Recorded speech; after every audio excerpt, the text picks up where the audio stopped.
Good evening and thank you for joining us. I'm Brittany Schaefer. As the Bruins and the Blues battle for the Stanley Cup, one former hockey player is caught up in the middle of it. Terry Virtue has roots with Boston and St. Louis. The teams play Game 4 Monday night and the series is pulling Virtue back and forth with each goal.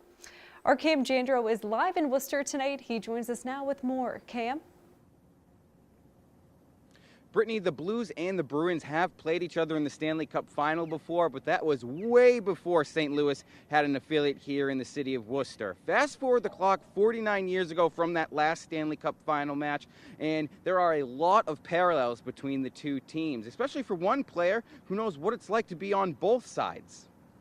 Terry Virtue played for both the Blues and Bruins organizations. Watching his former team square off in the Stanley Cup final has created a bit of a dilemma for the retired defenseman. It's one of those things, you played with the Bruins and everything else, but you're also cheering for friends or somebody you got to coach. You're just hoping for a good long series. It seems to be great hockey right now, so it's exciting to watch. Virtue had 2 stints with St. Louis's former AHL team, the Worcester Ice Cats. He also coached current St. Louis goalie Jordan Binnington. He was only a 17-year-old kid back when he was with me, but he took us all the way to the Memorial Cup. Virtue says he tries not to take sides, but has a lot of friends working for the Western Conference champion Blues. And even after Saturday's 7-2 loss, people rooting for St. Louis aren't too concerned just yet. I like the St. Louis Blues. I think it's all going to be how tough they come out. They got out on a bad foot the other night, and it just snowballed. Boston is looking to capture their 7th Stanley Cup. St. Louis has never won one. And while Virtue is tied to both, he says rooting for the hometown team is definitely more fun. No, I cheer for the Bruins. I really cheer for just good hockey. I'm not, I'm not really a fan of anything. Now, the Blues' connection to the city ended in 2005 when the Ice Cats left the DCU Center and the city of Worcester. Now, Virtue says he expects the series to be rather long, 6 to 7 games, but if you talk to a few Bruins fans, I'm sure they would like to see things wrap up rather soon. We're live in Worcester tonight. I'm Cam Jandro, Worcester News Tonight. A Worcester man is facing a murder charge. Prosecutors say he stabbed his ex-girlfriend multiple times, but his attorney says he's hardworking and has no criminal record. Our Chandler Walsh was in court today and has the details. Antonio Lucas is arraigned on a murder charge. Police say the Worcester man stabbed his former girlfriend with a kitchen knife Friday night. There were 2 eyewitnesses to this incident inside the home who saw the incident and the defendant himself. According to court documents, police arrived at the County Street duplex as Lucas was leaving. Officers say they saw blood stains on the 40-year-old's clothes and a puddle of blood by the front door. Police followed that trail because they were told this was a stabbing. They ultimately went down to the basement and found an unresponsive female. Marsha Robidoux lives up the street and says it's a quiet neighborhood.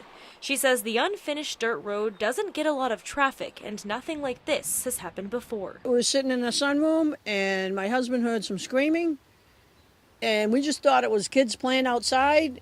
Next thing you know, the cruisers are flying up Sunderland Road, down County Street. Family and friends identify the victim as Clea Celine De Silva. Police say she suffered multiple stab wounds and was pronounced dead. They say Lucas admitted to being upset with the victim and to stabbing her. That's what the prosecutor said in court, that he gave a statement to the Worcester police. At this point, I haven't heard the statement. I don't know what exactly was said. I'm certainly not aware whether he was given Miranda warnings or anything of that nature. I can tell you this, there's a language barrier. Lucas was arraigned with a Portuguese interpreter. His attorney says he came to the U.S. from Brazil 18 years ago. He says he's hardworking and has no criminal record. He's pled not guilty, and that's really all I'm going to say about any client communication I've had with him.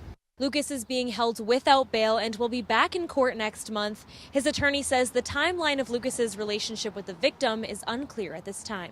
In Worcester, Chandler Walsh, Worcester News Tonight. The Worcester Redevelopment Authority files an eminent domain order to take the land currently occupied by MedStar Ambulance to build the Worcester Red Sox Stadium. The WRA authorized the eminent domain on the MedStar Ambulance property on Washington Street. Several other businesses in the area are also being moved out, including some offices for Table Talk Pies. The city is set to start construction of the $100 million park next month. Webster police are investigating a possible kidnapping and assault of a 12-year-old girl. Police say a 12-year-old girl reported a man kidnapped her from this May Street park around 3:30 Friday afternoon. Investigators say the man may have taken the girl to Connecticut and sexually assaulted her. It's unclear how the girl got back to Massachusetts. She and her parents reported the incident about an hour later. Webster police say they will now conduct more frequent patrol checks of the public parks. This case is under investigation.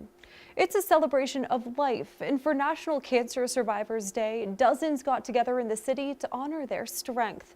Sunday marked the 32nd annual National Cancer Survivors Day. Each year, more than 1.7 million people in the United States are diagnosed. At St. Vincent Hospital, the Champions celebration included a comedy show, games, lunch, and much more. The hospital says the event connects patients, celebrates milestones, and recognizes those who have supported them along the way.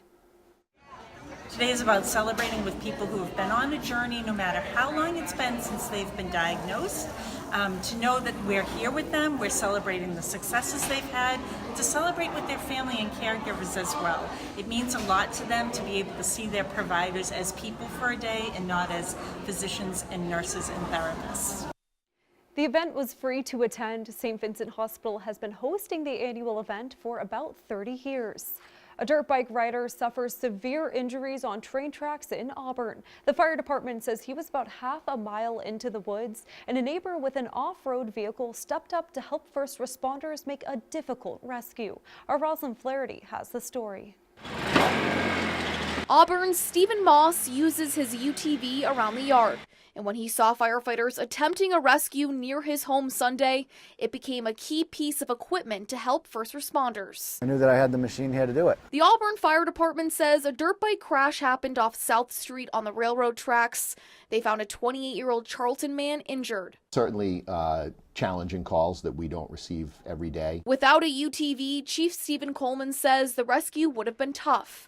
Luckily, Moss saw the commotion and offered his UTV, driving first responders to the area he knows well. One of the EMTs hopped in, and we went down to find the kid, and he was laying upside down. Firefighters brought the man to the ambulance and he was taken to the hospital.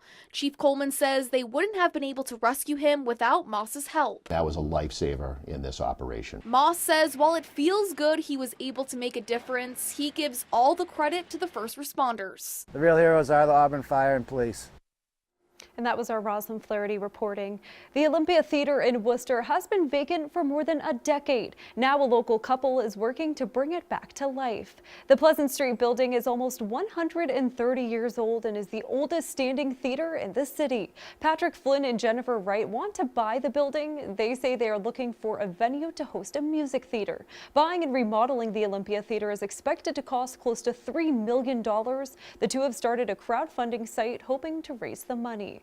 The city kicking off their free outdoor fitness classes this week. The 17-week summer fitness series holds classes every day of the week in Worcester parks. Class types vary from 180 boot camp to Tai Chi. Monday at Green Hill Park, many got together for a capoeira class. Instructor Ruben Garcia says it's a form of martial arts combining dance and gymnastics and is suitable for all ages. It gets people out. It gets people, moving, and it's I do this all the time for many different communities. I've been doing it since I would say 15 years maybe. It's fun for everybody. Really eliminating a lot of the barriers that people have to exercise. One of which is cost. So these classes are free, and the hope is that we'll get people who wouldn't otherwise have access to exercise to get out here and move their bodies and learn a new form of exercise.